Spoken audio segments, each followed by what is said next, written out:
Welcome to HighTech Garage. In today's video, I will show you the easiest way to check which version of Windows you're running using a simple command. Let's get started.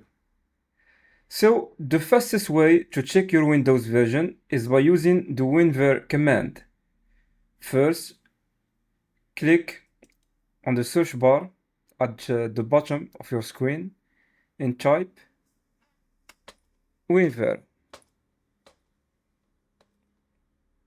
Enter, and that's it. You can see now the version of your Windows, and this command is available also for Windows 10. Thank you.